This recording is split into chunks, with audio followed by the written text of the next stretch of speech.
இன்னைக்கு காலையில பதிவு பண்றார் அண்ணன் திருமானன். எவ்வளவு வலியோட பதிவு பண்ணுவாரு. நாம் எந்த வகையிலும் வலிமை பெறக்கூடாது என நினைப்பவர்களின் எண்ணிக்கையே இங்க அதிகம். அப்படின்னா திமுக தான். திமுக பத்தி அவர் பேசிட்டு இருக்காரு. எவ்வளவு அவர் கண்ணுல இருந்து கண்ணீர் மட்டும் தான் வரல. இன்னைக்கு காலையில பதிவு பண்றார் அண்ணன் திருமானன். எவ்வளவு வலியோட பதிவு பண்ணுவாரு.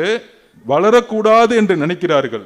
போராடி தொகுதிகளை பெற வேண்டும், போராடி நிதியை திரட்ட வேண்டும், நெருக்கடிகளுக்கு இடையில் போராடி வேட்பாளர்களை தேர்வு செய்ய வேண்டும் என்ற பணி சுமைகள் எனக்கு ஏராளமாக உள்ளன. இந்த அரசியல் களமும் சமூக சூழலும் நமக்கு சாதகமாக இல்லை. நாம் எந்த வகையிலும் வலிமை பெறக்கூடாது என நினைப்பவர்களின் எண்ணிக்கையே இங்கு அதிகம். நாம் எந்த வகையிலும் வலிமை பெறக்கூடாது என நினைப்பவர்களின் எண்ணிக்கையே இங்கு அதிகம். அப்படின்னா திமுக தான். வேற யாரு? திமுக பத்தி அவர் பேசிட்டு இருக்காரு. கூட 5 வருஷம் பல கொடுமைகளை தலித் சகோதரர்கள் அனுபவிச்சாங்க. ஆனால் கடைசியா 5 தொகுதிக்கு மேல கிடையாது, 6 தொகுதிக்கு மேல கிடையாது. இருந்தா இருங்க, இல்லைன்னா போங்க. நாம் வளர வேண்டும் என்ற வாழ்த்தவோ ஊக்கப்படுத்துவோ இங்கு யாரும் இல்லை என்பதை யதார்த்தமான உண்மை.